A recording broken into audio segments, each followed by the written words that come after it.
right, I think we're live now. Give it just a second to make sure it catches up to it. And we'll get disclaimers out of the way, and then we'll get into chatting here.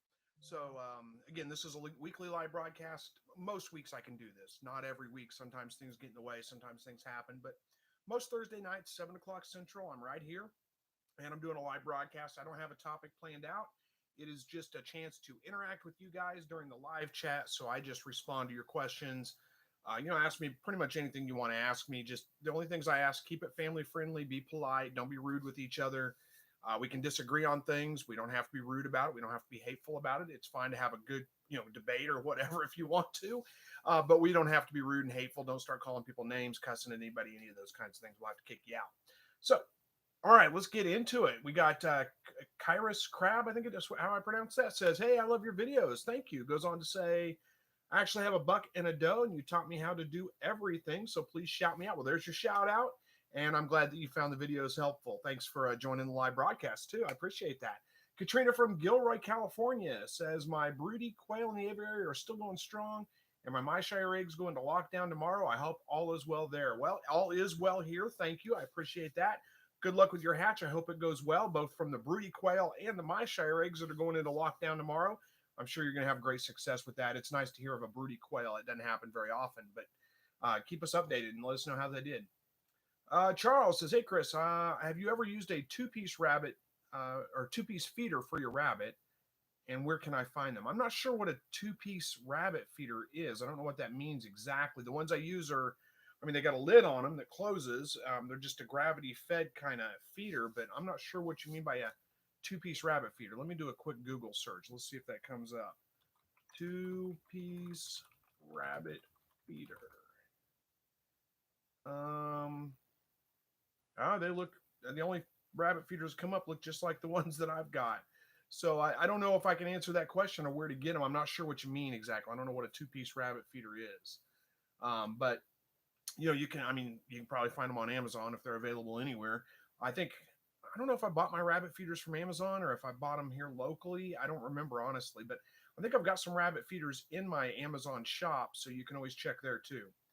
Let's see. Ed got bait. Says, hey, Chris, keep up the great info. Thank you. I appreciate that. And Kyra says, I got mine from a local pet store. The rabbit feeders, I'm assuming.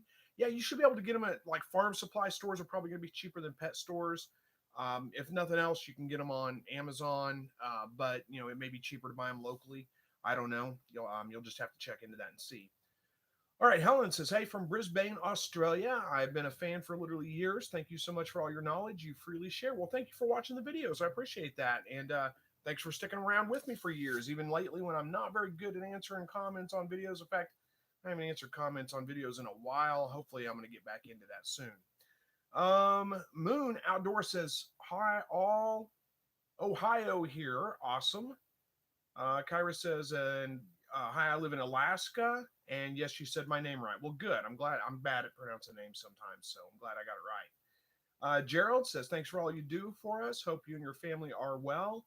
And they are doing well. Thank you. Everybody seems to be doing pretty good here. And we've got Christina from Nicaragua. That's a long ways away. Thanks for joining tonight. I appreciate that.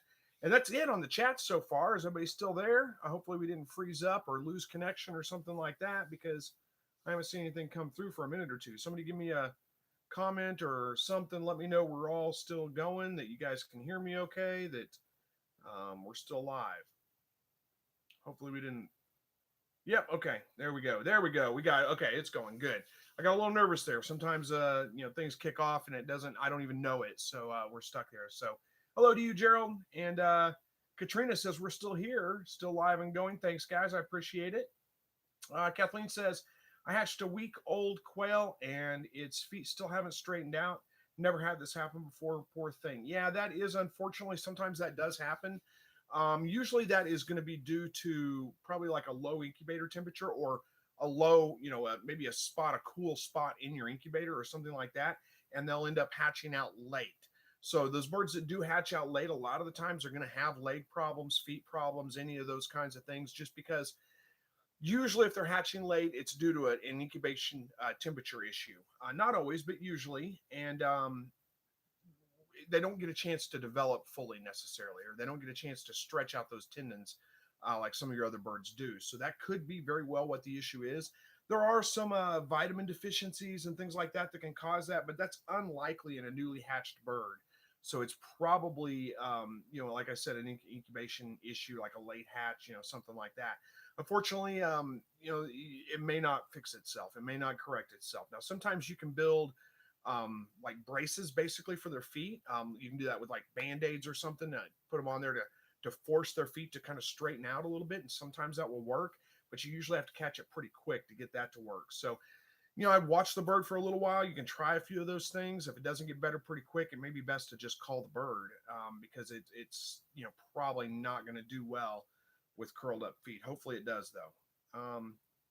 All right, Jasmine says hello from fellow Southwest Missourian. Awesome, somebody else local here. I don't know what part of Southwest Missouri you're from, but thanks for joining the live broadcast. John says howdy from Montana. There's another place I might like to visit someday. Robert says, how many females would you breed to a buck in a single day? Probably not more than about 2. That's probably about the max that I would do. And I do one in the morning, one in the evening. And sorry, I said Max, and Max looked up at me. He's down here laying beside me. You guys can't see him. But anyway, yeah, probably about 2 in a day is probably about it. 1 in the morning, 1 in the evening. And you won't be able to necessarily keep that going every single day. But you could breed them 2 a day for a couple of days and then give him maybe a break of a day or 2, and then you could start back up. All right, where are we at here? All right, Jasmine says, I really appreciate your videos. Increasing hatch rates and calibrating the little giant incubator made a huge difference. Awesome. I'm glad to hear that. And thanks for watching them. I'm glad that you found them helpful. I'm glad to hear that they're doing making a big difference. And goes on to say, from Crane, Missouri, tiny town about an hour north of Spring. I know where Crane is. I've been there. So yeah, that's not too terribly far. A couple hours from here, maybe something like that, but still pretty much neighbors. So small world, huh? All right. These are the times where I've said this before. I probably should have something planned out because the chat has kind of died down a little bit. So now we're stuck with me just sitting here. How far are we? We're only 6 minutes in. So it's kind of awkward to just sit here and I don't even know what to say. I'm kind of stuck. I kind of feed off of the chat, and there's no chats coming in right now, but that's okay. I'll just give you guys kind of some breakdowns. Oh, look at there, Gregory from Wisconsin. Hello to you, Gregory. Thanks for joining. Let's see, what can we talk about? Well, I'm over COVID, officially over it. This week was my first week out of quarantine, so I've been back at work, kind of getting back to normal. All's well, no problems. It really wasn't that bad, honestly. You guys probably saw me during the worst of it, and it wasn't even that bad, even the worst of it. So Robert says, I planned on doing 2 on one day and 2 the following week. Yeah, you could do that for sure. That's fine. You're talking about breeding to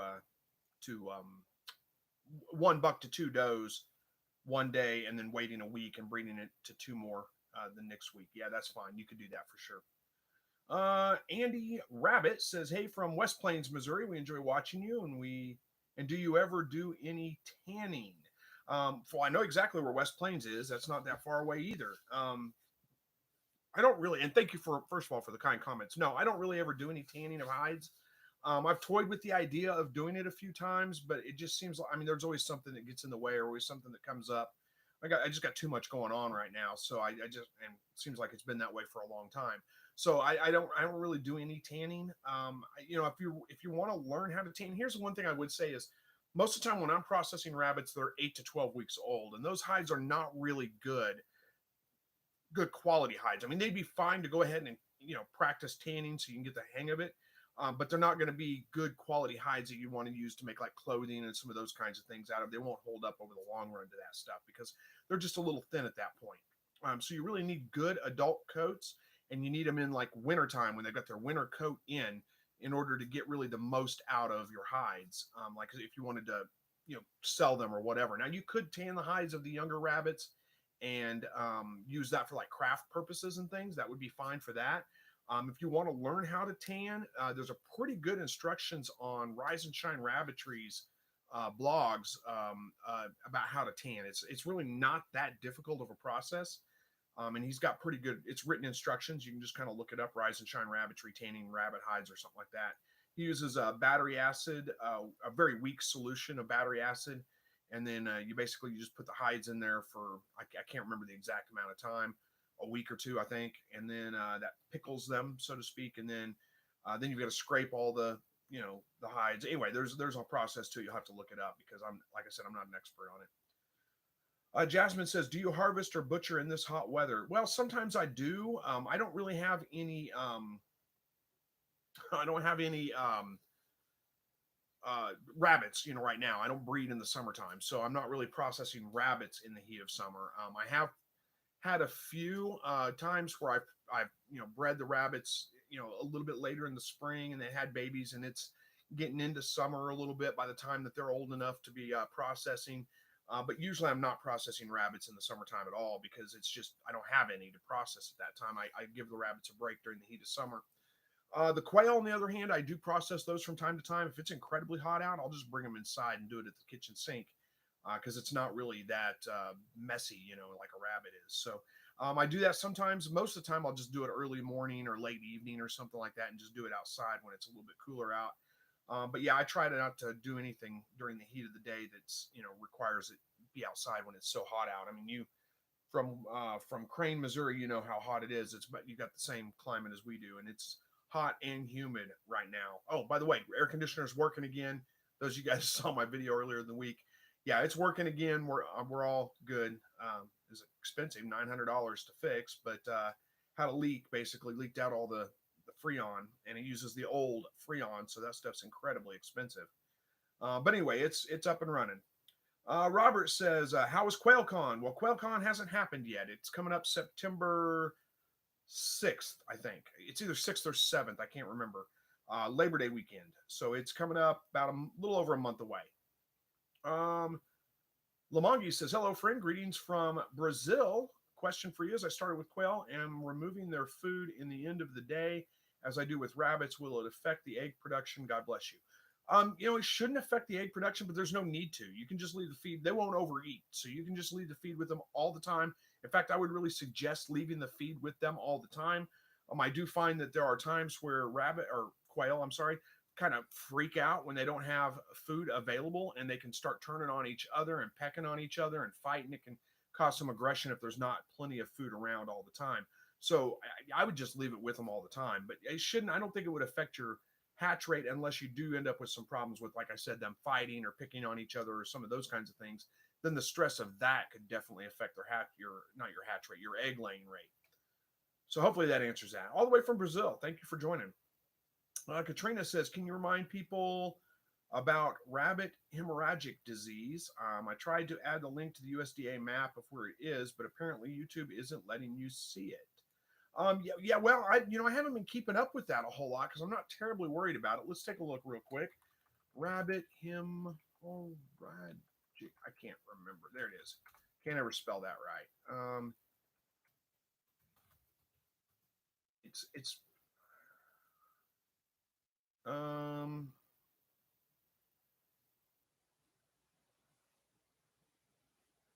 okay. It looks like in 2020 they detected it for the third time in the U.S. since 2018. It really doesn't seem like it's a big problem here yet.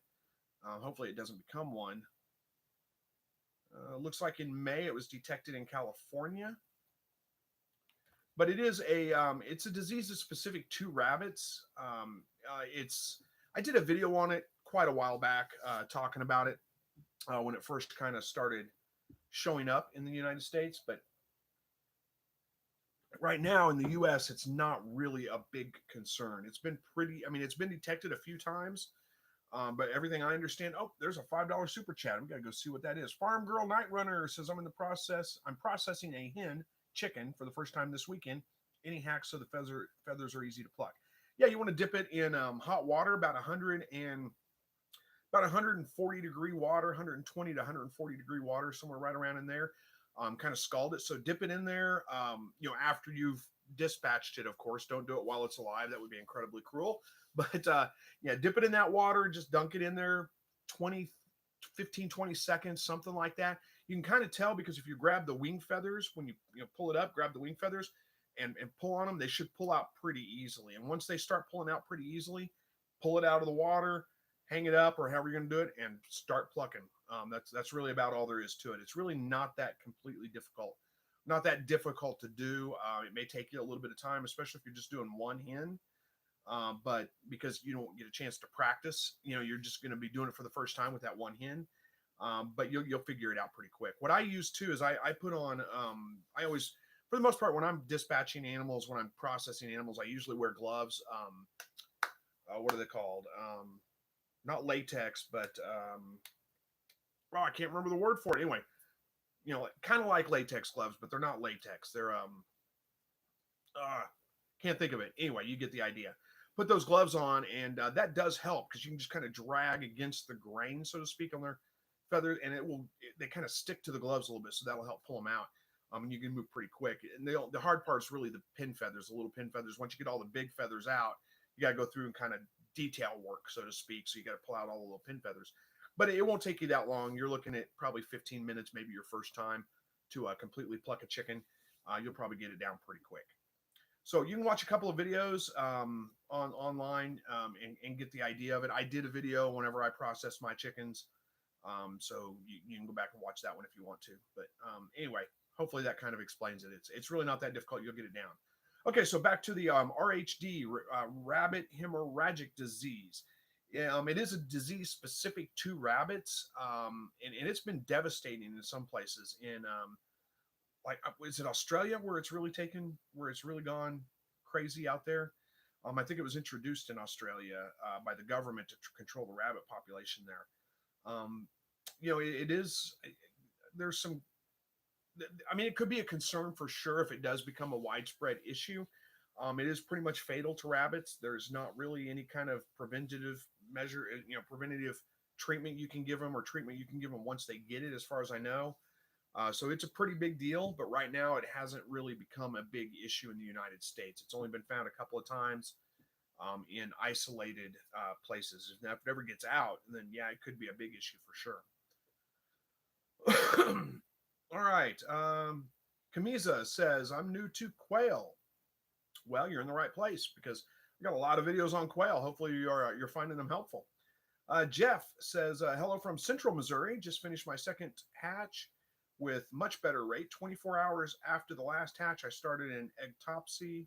I think that's how we say it, and have a live bird. So I hurried it back into the incubator. He is doing good now. Well, I'm glad to hear he's doing well. Yeah, don't give up on your eggs too quick. You're going to get, when you're hatching eggs, you're going to get like a bunch of birds hatch at once, and then 24 hours is really too soon. Give them 48, 30, probably 72 hours at the minimum before you kind of give up on it, because you'll have birds continue to hatch for the next couple of days.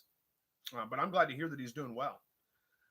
Jasmine says, also, do you breed rabbits in the hot weather? It seems like the does are already miserable. LOL. They get stuff to cool them off, but would pregnancy overdo it? Yeah, I don't breed in the summer. I already kind of said that, but yeah, I do not breed in the summertime. It's too hot out there.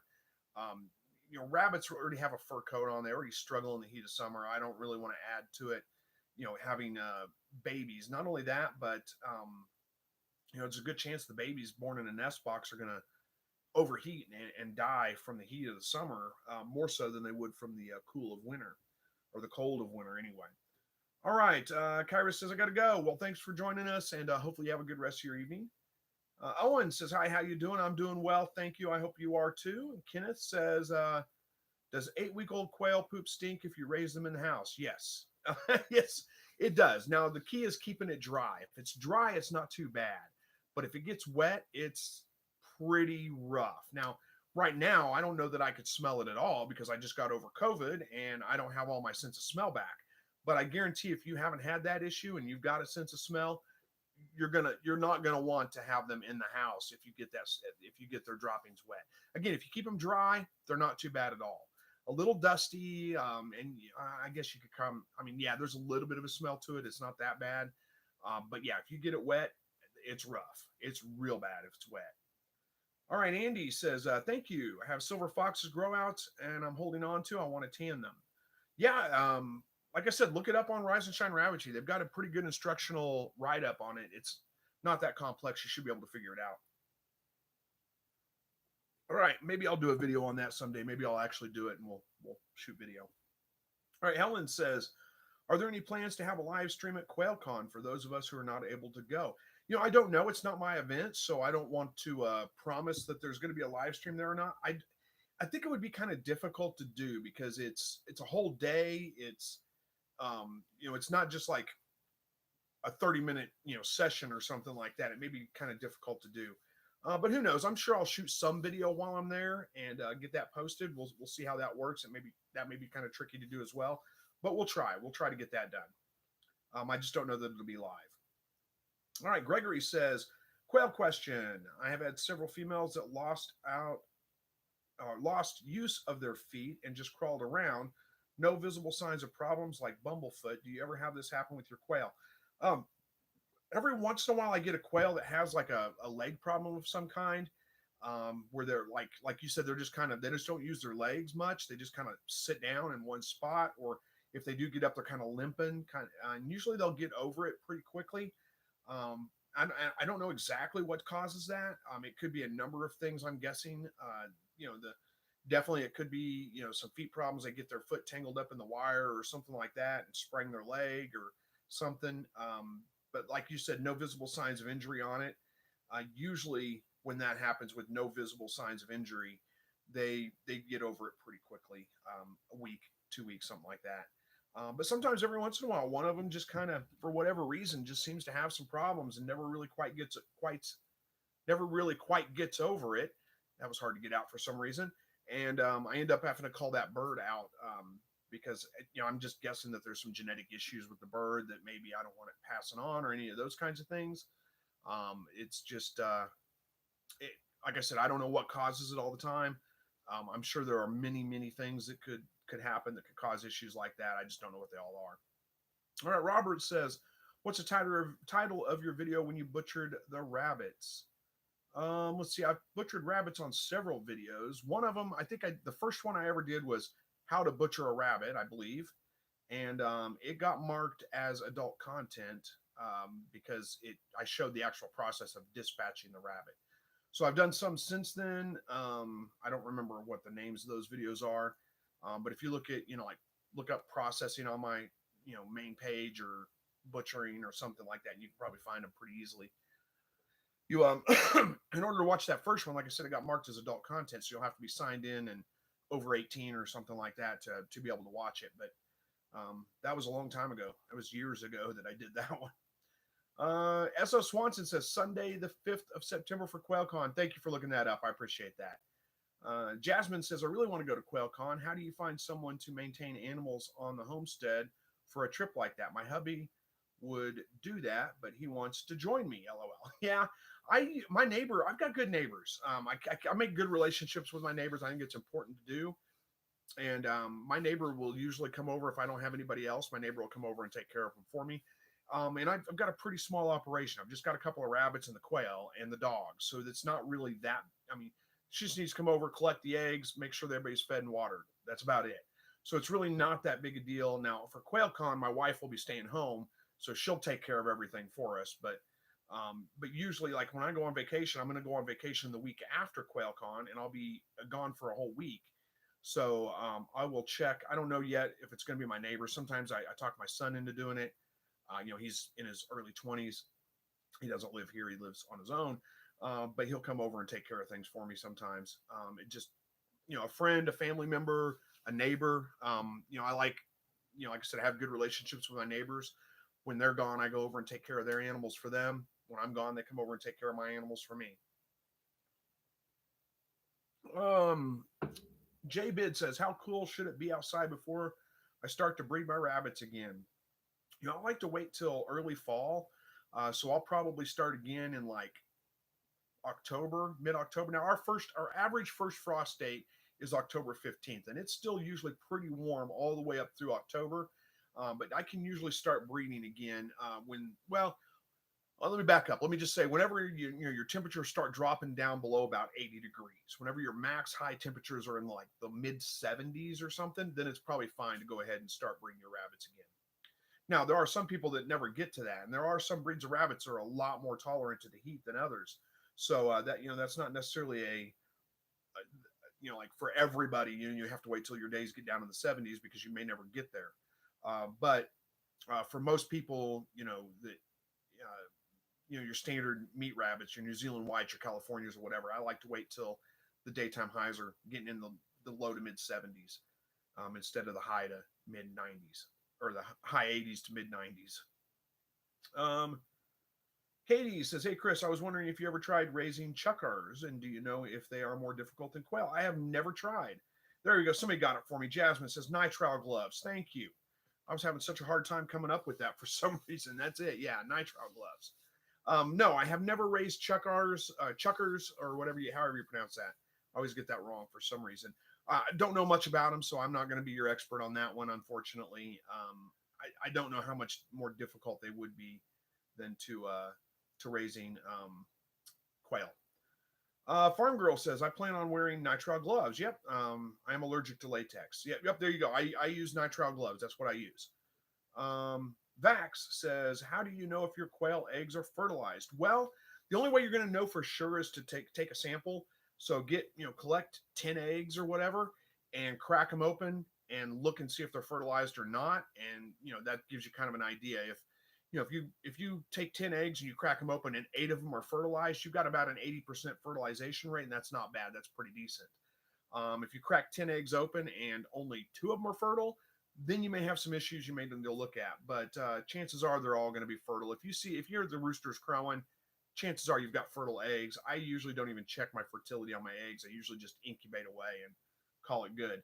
But if you don't know how to check fertility on the eggs when you crack them open, what you're going to be looking for is, it's pretty faint, but it can be seen. On the yolk, there's going to be a little white dot. And what you're looking for is a bullseye ring around that, just kind of a dark ring around that white dot on the egg yolk. And it's a faint ring. It's kind of hard to see. Make sure you're in decent light, but not overly bright light. If you shine overly bright light on that, you're going to have a hard time seeing it as well. But make sure nice, even lighting, and just dump them out in a bowl. Look for that little white dot and look for that little bullseye ring around the egg, around the white dot in the middle of the yolk. Hopefully that makes sense. Katrina says, the rabbit hemorrhagic disease, the USDA map says it's in Oregon, California, Idaho, Nevada, Arizona, Utah, Wyoming, Colorado, New Mexico, Texas, and smaller areas in Idaho, Montana, South Dakota, Georgia, and Florida. Interesting. I may have to look into that. I didn't think it had been found in wild populations of rabbits yet, but I may be wrong. It may be spreading a little bit further and faster than I thought. All right, Boris, good to see you. Good to see you too, Rachel. Dog says, "Do you have pigeons?" No, I really considered getting pigeons at one time, homing pigeons. I thought that'd be kind of a cool thing. My sister has, 2 young kids, my niece and nephew are, they're, I don't even want to guess at their ages, but they're young. They're young. Trying to think, 8, 9 years old, something like that. Boy, that seems old, but I think they are about that age. So anyway, I thought that would be kind of a cool thing, is to get them to where they go back and forth between our houses and take notes and things like that back and forth. I thought that would be kind of cool, but I just haven't got to doing it yet. So who knows? Maybe someday I will. Phyllis says, "Some are video from time to time." I don't know what that means, Phyllis. I'm sure you were responding to something I said, but I've kind of lost it. I'm sorry. I don't know what we're talking about anymore. Dave McDonald from Canada. It says Canada Hide. I don't know what Canada Hide means exactly, but I assume you're just saying from Canada. So thanks for joining all the way from Canada. King Polo says, "Do you ever give your rabbits treats?" Not really. I mean, occasionally I'll give them something, a piece of watermelon, or maybe a strawberry or something like that. Some black oil sunflower seeds in the wintertime or something, but not on a regular basis now. And not because, there's nothing wrong with giving your rabbits treats if you want to. I'm just kind of lazy. I just don't. I guess that's the only excuse I have, I guess. John says, "Bred doe, nothing after 31 days, rebred a new buck with no name, and the next day she kindled 7 bunnies. I know she had nothing to do with it, but now he has a name. We call him Polaroid." That's funny. Yeah, that's a good name for him, I guess. Yeah, 31 days. Yeah, that's too early to give up on a doe. They can easily go 35, 36 days. Most of the time, it's going to be right about 30 days, but not always. Give them till at least day 35 or 36 before you give up on them and decide to rebreed them. I'm surprised she actually let the buck breed her, though. That is kind of surprising. But anyway, I'm glad it worked out. Rich says, "Hey, love your videos. Is it possible that the recessive genes for Celadon Coturnix blue eggs also make them more susceptible to health problems? Thanks and greetings from Hawaii." I mean, yeah, it's definitely possible. I haven't heard that before, so I don't know if that is actually the case or not. But yeah, anytime you start, looking to isolate genes and your inbreeding and some of those you can definitely introduce issues that would cause them to be more susceptible to health problems or whatever. That's definitely a possibility. Jasmine says, "My friend raised Chucker, and is it Chucker or I can't remember. Anyway, and said never again. More wild and aggressive than Coturnix quail was her experience." Interesting. Well, thanks for sharing that. Farm Girl Night Runner says, "All right, I can't watch the full stream today. It's time to collect my chicken eggs." Hey, I understand that is okay. Thanks for joining for the time you did. Backyard Shenanigans. I go into lockdown on Sunday for the first time. Can't wait to see how many hatch. What's a proper humidity level for lockdown? Somewhere around 70% humidity is probably about right. Don't stress about it too much. Just make sure you don't go way overboard on oh, sorry, I got distracted. Make sure you don't go way overboard on the humidity. You don't want to add too much water to your incubator and drown them. Depends on where you live as to what your humidity levels are. Like right now, our humidity is like 75% outside. So, I don't really need that. Now, inside, it's because we're running the air conditioner, it's probably 55, 60%, something like that.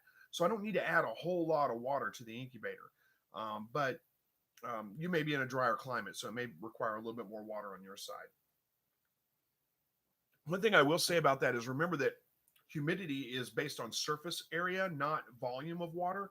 So if you find that water in one of your channels is all you need to get your humidity up, fill that channel all the way up so that the water will last as long as possible into lockdown, and you won't have to worry about opening it up and adding more water when it dries out, because it doesn't matter how deep that water is. The surface volume, the surface layer, is the only part that's really contributing to your incubator. So, for example, we've got this soda can here. If this is full, it doesn't matter if it's full, halfway, a quarter, whatever. It's still the same surface volume on top. So it's going to be the same amount of humidity that's affected. You may already know that, so I'm not trying to talk down to you, but if you didn't know that, just keep that in mind. Phyllis says, "I was talking about QuailCon."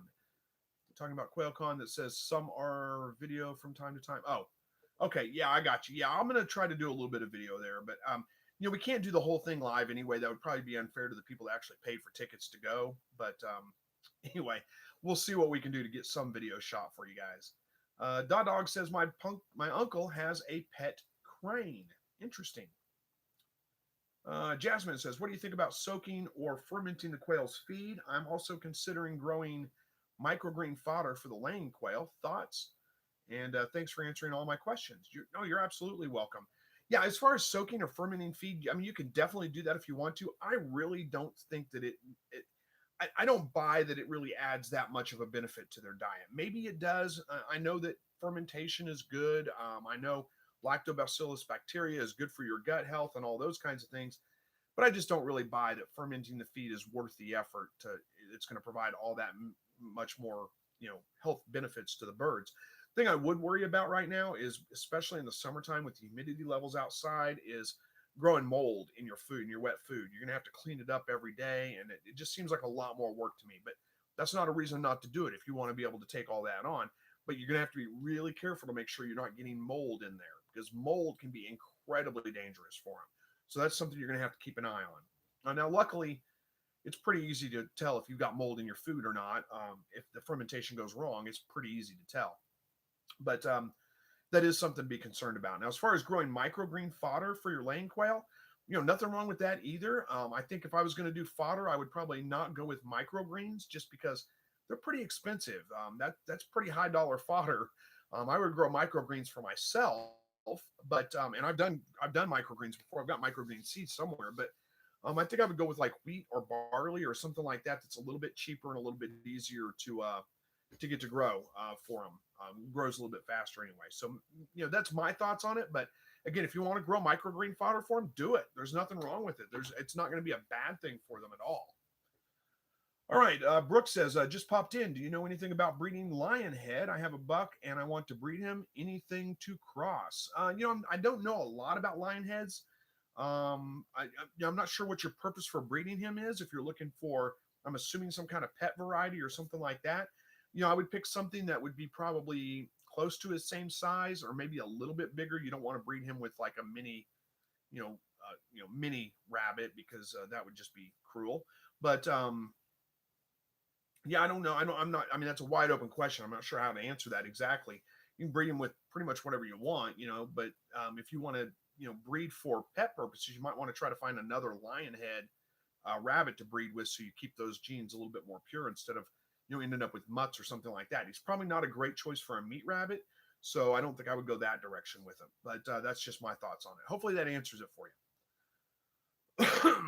All right. Make It Make says, almost all of my quail got bumblefoot. Should I replace the flock, check the coop, and found some burrs and fix them? I feel bad, but don't have the time to do surgery for all of them. Well, yeah, that's your choice. So you're gonna have to just decide that kind of for yourself. Like you said, if you don't have time to deal with it, there's no shame in just processing them all, putting them to good use, instead of letting them sit there and suffer. I completely get that. I don't have time to deal with a lot of things, and sometimes that's the way you have to deal with it. So you could definitely do it that way. Most of the time they'll recover from bumblefoot. Like you said though, you're almost always going to have to do some kind of surgery on them though. So if it's easier for you to just start over, there's no shame in that. That's not a bad thing. It's better than letting them just suffer and get infections that get worse and worse and worse. All right. Rich says, thanks. You are welcome. Roes says, is an Egyptian quail roux easy to identify? I'm not, let's see, what is Egyptian quail? Are you talking about a type of, let me look it up real quick. Let's see. Okay, Egyptian quail.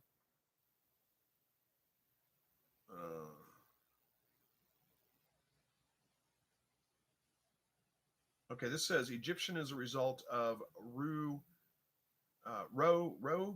dilution. I don't know what that is exactly, but this lightens the plumage, making Egyptian quail a beautiful light brown color. They retain the pharaoh plumage pattern, but a much lighter version of it. Okay, interesting. I wasn't familiar with Egyptian quail necessarily. I guess you would have to. I mean, if they retain the same plumage basically, but they're just a little bit lighter, I would think. I'd have to look into this a little bit more because again, I'm not an expert on the Egyptian quail. But if they can be feather sexed like a regular quail, I mean, if they're that standard brown color but just lighter patterns, I would think it would be pretty easy to identify. The females have a checkered, speckled kind of chest, and the males have a solid rust colored chest. So that's pretty easy to identify. If you can't identify it by feathers, it's really not that hard to vent sex. Wait till the birds get to be about 8 weeks old, the roosters start crowing, and then you should be able to vent sex them and tell which one's a rooster's that way. Hopefully that answers it. All right, King Polo, is there anything that you would change in your rabbit setup to make it easier for you?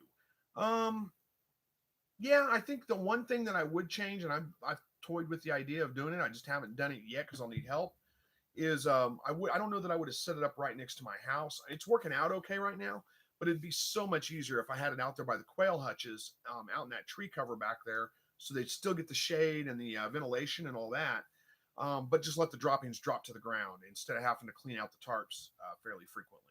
So that's the one thing I would change. But other than that, no, it's all. I mean, it's pretty simple, pretty straightforward, and not that big a deal. Robert says, have you ever seen the new design on the incubators with the way to add water from the bottom, from the outside? I've seen some incubators that have that kind of design where you can add it from the outside of the incubator. That's a pretty nice feature for sure. All right, Andy says to Brooke, a lion head mixed with anything can give some manes, some without. You can mix it with any other breed. Breeding back to a maned daughter can then give you a double mane gene. Isn't a double mane gene isn't carried? Interesting. Okay. Yeah, and I see that you saw that. Thank you for answering that, Andy. Appreciate it. Moon Outdoors says, "What's your favorite quail recipe?" Oh boy, that's tough. They can be used a lot of ways that chicken can. What I like to do is things like quesadillas, like you would do a chicken quesadilla, something like that. But one of my favorite recipes probably is to cut the meat off the breast, so you end up with like two breast halves. They're tiny, they're not very big, and then put some cheddar cheese or blue cheese in there. I do it a couple of different ways. One, I'll do blue cheese and kind of wrap that breast around it, wrap it with bacon, and then brush that down with like Frank's Red Hot buffalo wing sauce, and cook that off until the bacon's done, basically, and that's pretty good. Also, I'll sometimes put cheddar and jalapeno in there, fold it over, wrap it up with bacon, and then brush it with barbecue sauce, and that's pretty good as well. So those are probably my favorite quail recipes. Make It Make says, "Thank you so much. God bless you and your family." You are absolutely welcome. How are we doing on time? Yeah, we got about 20 minutes left. Yeah, you're absolutely welcome. Thanks for joining. Scott, how old is too old to let your Coternics survive? I don't know if there is such a thing as too old to let them survive. I mean, if they die of natural causes because they got too old, then I mean, that's not a terrible thing. But typically, I'm going to replace them about every 2 years, something like that. They could go a little bit longer, but your fertility does start to drop off a little bit after about 2 years, I found. And if you're into serious egg production and serious, fertility, and you're probably going to want to do it a little bit sooner than that. But I find 2 years is just about right to go ahead and replace everything. All right. Ed Got Bait says to Jasmine, says, looking to growing duckweed, a high protein 30 to 40%. YouTube has tons of videos on it. Yeah, that might be a little too much for the quail. Maybe. I don't know. It's a good suggestion, though. Gregory says, if you cross Egyptians with pharaohs, you get sex links. Okay. Jeff says, My Shire Farm has great videos on colors. Yeah, that would be a good source to go to for sure. Yeah, he's way in. I mean, he's a commercial quail farmer. That's what he does. So, yeah, he's going to have a lot more. I pretty much just keep standard browns. I find that they're the easiest to deal with, the most reliable. So I don't even get into the other colors or any of that kind of stuff. It doesn't matter to me. It's not my purpose. Grab a drink real quick. All right, John says, I found that making cones from manila folder material and burning them like a funnel, I can put the quail in them head down, and I can trim their beaks and dab a bit of mineral oil on their feet with a Q-tip. Oh yeah, okay, that makes sense. Kind of just to keep them contained and calm while you're doing those kinds of things. That makes sense. Good suggestion. Backyard Shenanigans says, I have an incubator you can add water from the outside. It's a great feature. I bet it is. Yeah, that is pretty nice. If this incubator ever goes out, I'll be in the market for a new one. But so far, it's still working great. So no sense in changing it. Rich says, does decreasing the gap in the mesh floor reduce quail bumblefoot? Is it helpful to add plastic fencing so their feet aren't only on the metal? Thank you. I mean, it could be for sure. I don't know about decreasing the gap in the mesh flooring, because what you're going to end up with there is the droppings won't fall through. And if they're not going to fall through, what's the point of having metal, wire mesh? I mean, that's the whole point of wire mesh, is so it's cleaner. It lets the droppings fall through and keeps the cage cleaner. I don't have any problems really with bumblefoot. I don't really ever have issues with it. It's not something that I may have run into it once or twice, but that's it.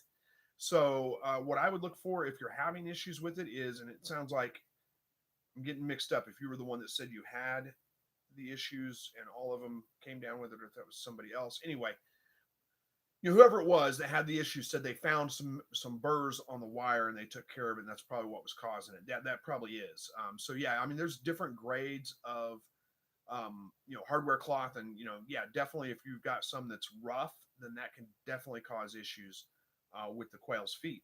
So yeah, if you've got the ability to, and you can afford to, or you can find it and you can afford it, they make a galvanized or a plastic coated wire, and that would probably be the best thing for them, honestly. But again, I don't really have that many problems with it, so I don't know that it's a big issue.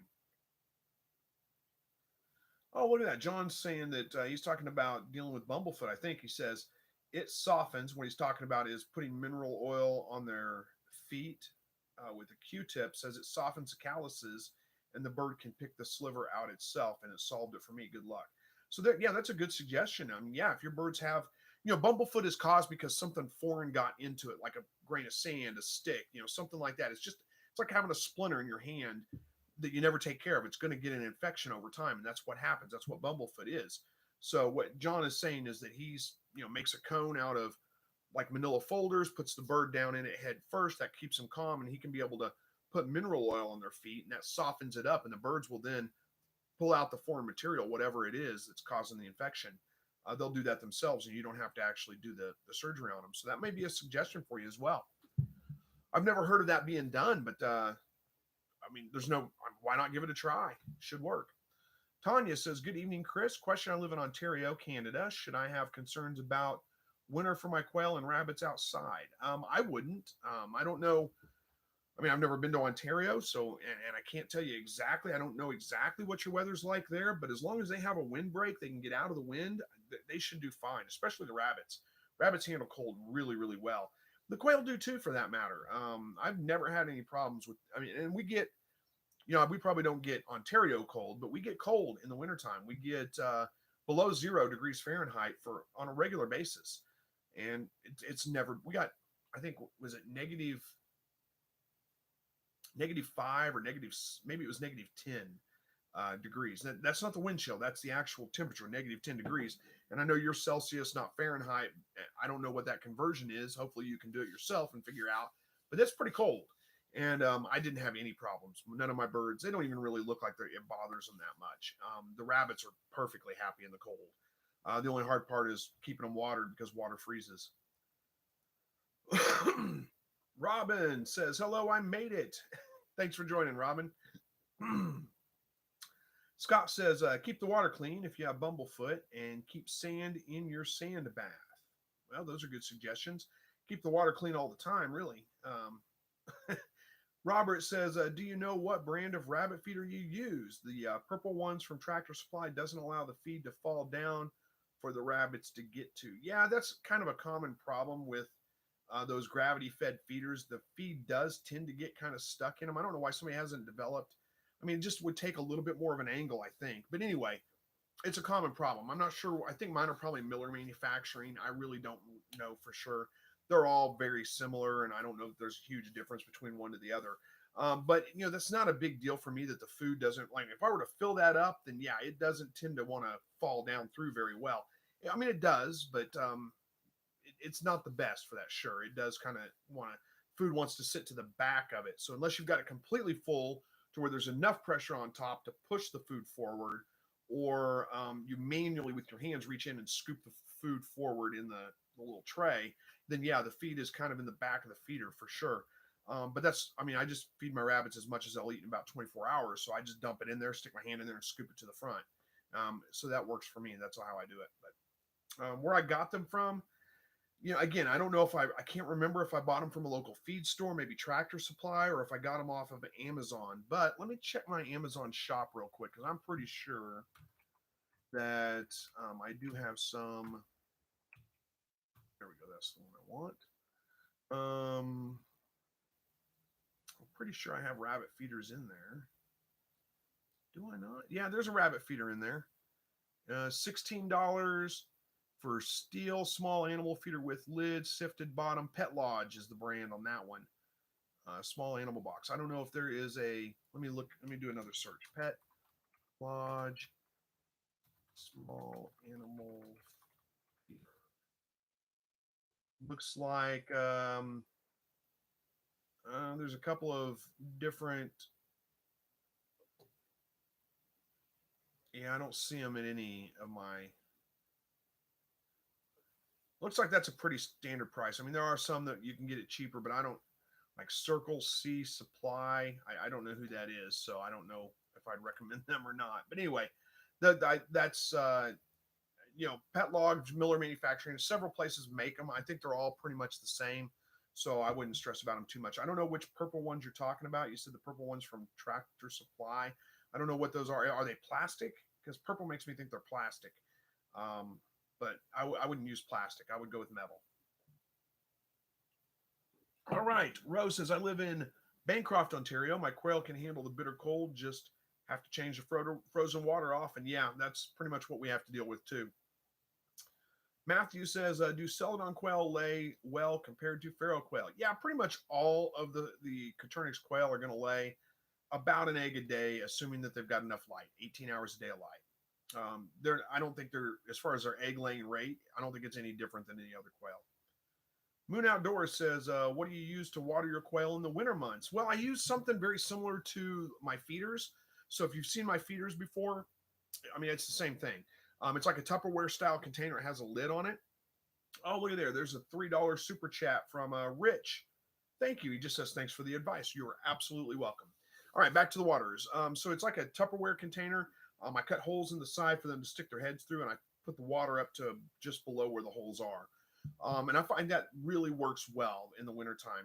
It's nice to have a lid on it, because if you don't have a lid on it, the birds will get in the water and they'll foul it up and make it nasty. And not only that, but it'll freeze. And then you enter into all kinds of problems. So I like to use water that has a lid on it, and that's what I use. And they're cheap. You can just make them out of any, Tupperware style container you get, whether that be like Rubbermaid or whatever, it doesn't matter. The one thing I will say is you do probably want to invest in some that are maybe a little bit beefier than, like, don't get the absolute cheapest throwaway, ones, because they're going to have water freezing in them. And if you're not, they will crack and break if you use ones that are just too cheap. All right. Shouting at Clouds says, I think it's very important that we say unequivocally no to lockdown, no to school closures, no to restrictions, and no to mandates. Okay. Well, I'm not all for mandates or closures or any of those kinds of things either. So, okay. Tanya says, awesome. Thank you. Our weather here can get down to negative 25 Celsius, negative 30 Celsius. It's horribly cold. How cold is that? Let me look that up.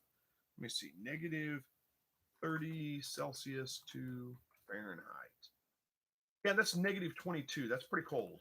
So, yeah, it is cold. S. McKee says, I had to remove a male from one pen because he scalped and terrorized 3 hens. They're still under 6 weeks. Will I be able to put him back in? Probably. What you may run into is that the hens may beat him up pretty good when you try to put him back together. Anytime you separate birds out or you try to add new birds in, there's almost always going to be some kind of fighting. Now, if you only had 3 hens and you had the 1 rooster, that's probably your problem. You need about 5 hens for every 1 rooster that you have, or you are going to end up with issues with them getting overbred. And what you're talking about is scalping them and terrorizing them. That's just overbreeding. That it's not necessarily aggression, but that's what you're going to end up with if you don't have enough hens for your roosters, for sure. At 6 weeks old, that's a little bit young for them to try to start breeding, but it's not unheard of. So yeah, I would try to put him back in at some point, but just watch real close, make sure they're not beating him up and picking on him too bad. Jasmine says, gotta go. Great live stream. Thanks for all the advice. I appreciate all your videos. Well, thanks for joining. Have a good night, Jasmine. And hopefully we'll see you on here again sometime soon. Matthew says, what's the best watering system for quail? I live in Northern Ireland. Okay, I don't know if Northern Ireland makes a difference or not, but look at that. There's Lars, 209 Danish crown super chat. Thank you, Lars. I appreciate that. You're so kind. All right. I don't know if Northern Ireland, that is a place I would like to visit. I'm actually mostly Irish. Still have some distant family in Ireland and Scotland, I believe, but I don't know them. I just know that we have roots there, both sides, my mom's and dad's side of the family. So I would like to visit Ireland sometime. But anyway, that's aside from the point. I don't know if Northern Ireland makes it any difference, but the best watering system I find is I use water cups for my birds, and I've shown it in video. I think I did one not too long ago where I had to repair the watering system for them, but it's a 5-gallon bucket. It's got a hose that comes out of it, and it feeds a PVC tube that has water cups on it. And the water cups have a little plunger in them. They don't stay full of water. They don't hold water at all. But when the birds peck at that little yellow plunger in there, it lets enough water in for them to get a drink. Those are the best ones I found. Now, you do have to train your birds to that. So some people, I've seen some people kind of give up on it and say they don't work. They work great for me, but you have to train your birds to it. That's pretty easy to do. Just, when you go out to feed them, push the plunger down and hold it down, and it'll fill that cup up with water, and they'll go to get a drink out of it because they'll be thirsty at that point. And as they start drinking that water down, they'll inadvertently hit that little plunger trying to get the last of the water out of the cup and let more water in, and they'll figure it out pretty quick. But those are the best ones that I've seen. I've got those in my Amazon shop as well, so you can go take a look at those and see what I'm talking about. You don't have to buy through my shop if you don't want to, because I do make a little bit of money off that. If you guys do use my link, go to my shop. Even if you're, I don't know if you guys know this or not, but just for full disclosure, so you know, if you go to my Amazon shop link, and then I think that that's like a 24-hour cookie or something like that. So even if you don't buy from my Amazon shop, if you close it out, but then you go back into Amazon and buy something a little bit later, I get a little bit of a cut of that. It's not a huge percentage. It's just a little bit. It doesn't cost you any more, but it is just kind of a commission that Amazon pays me for a referral. So that is, I'm an Amazon affiliate basically. So I do make a little bit of money off that stuff. If you don't want to buy from me, and you don't want me to make money off that, then don't go to my link. That's all I'm saying. No hard feelings. It doesn't bother me. It's okay. And as far as how much money I make off of Amazon affiliates, actually not bad. I probably do $75 to $100 a month. Some months it's way down, and some months it's a little bit higher. But I make about $75 to $100 a month in commissions off of Amazon. So that's not bad. That's pretty decent. I'm pretty happy with it. S. McKee says, I had 4 hens. The oldest didn't fight him. Yeah. Oh, okay. Well, he had 4 of them. Yeah. He's think of him as like a teenager. He's going to calm down a little bit as time goes on. He's just, full of hormones right now. He's ramped up. He'll calm down a little bit as time goes on. Sometimes that happens. They usually, if you just leave them together, they'll get over it and they'll be okay. But sometimes it is necessary to go ahead and pull that rooster off them for a while. All right. Jack says, how long can you leave eggs out before putting them in the fridge? That depends a lot. Eggs don't have to be refrigerated. The only thing you're going to have to worry about is if it's warm enough for the eggs to start to develop. So if you've got fertile eggs and you're leaving them out on your counter and it's 85, 90 degrees in your house, then there's a good chance they're going to start to develop. And, you've probably had farm fresh eggs before where you crack it open and it's got blood in the yolk. That's what you end up with. So that would be the only thing. Now, if you're keeping your house, 70 degrees or whatever, there's probably a little chance of that happening. They'll last for weeks. I go ahead and refrigerate mine just because we've always refrigerated eggs, and that ensures that they're not going to develop, and I'm not going to end up with those, blood spots in the yolks, that kind of stuff. Now, if you don't have any roosters and you've just got hens, you're not going to have fertile eggs anyway. So, like I said, you can just leave them out on the counter for weeks on end, probably. All right. Christina says, thanks for the info tonight. See you next time. Thank you for joining, Christina. Hopefully we do see you next time. We're getting real close to being done here tonight, but I got a few more minutes. Matthew says, great advice, Chris. Thank you. Says, Country Atrium is amazing, Chris. The Causeway Coast Giants Causeway is amazing. You're very welcome, brother. I'm not sure. What are we talking about? Oh, Northern Ireland. Okay. See, I don't even know what those places were. Threw me away. I mean, I knew Causeway Coast. I've heard it before, but I couldn't think of where it was. Yeah, I'm gonna have to make a point of scheduling a vacation, or I'll never do it. And making it to Ireland sometime. Love to see it.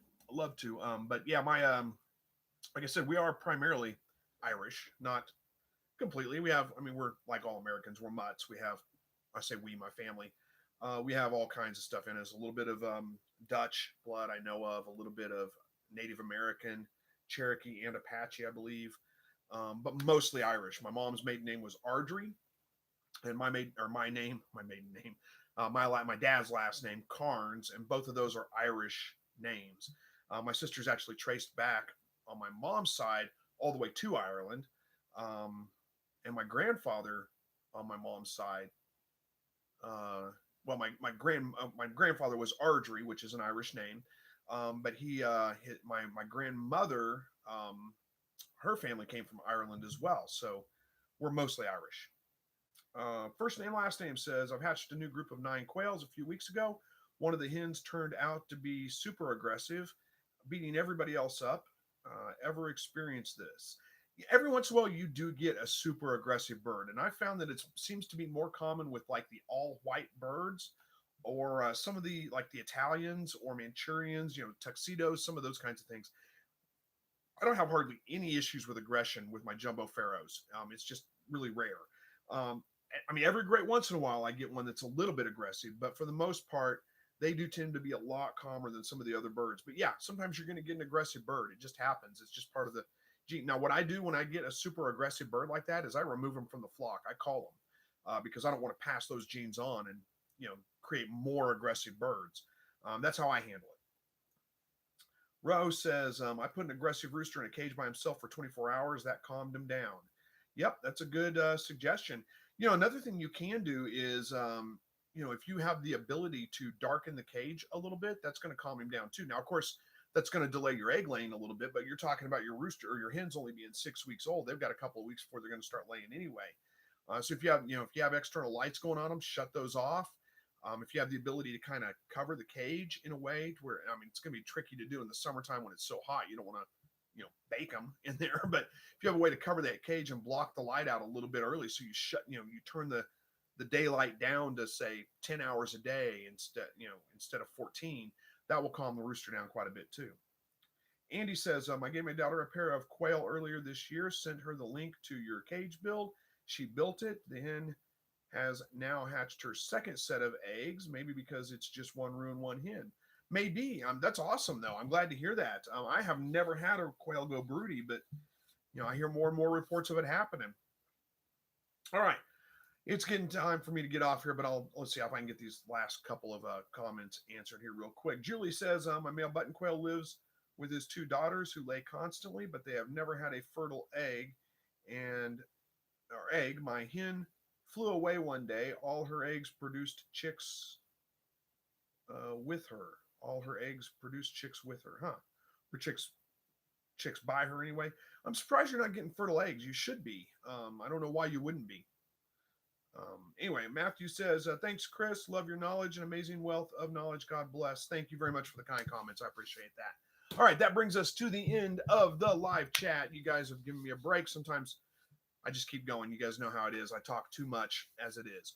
But I'm going to wrap it up right here. I'm going to go spend some time with my wife. Actually, she's not even home from work yet, but she should be any minute now.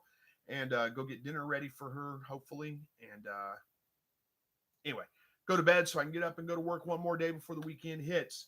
Thank you guys all for joining me tonight. I appreciate it. As always, I want to say God bless each and every one of you. And hopefully we will see you guys again here next week. Take care.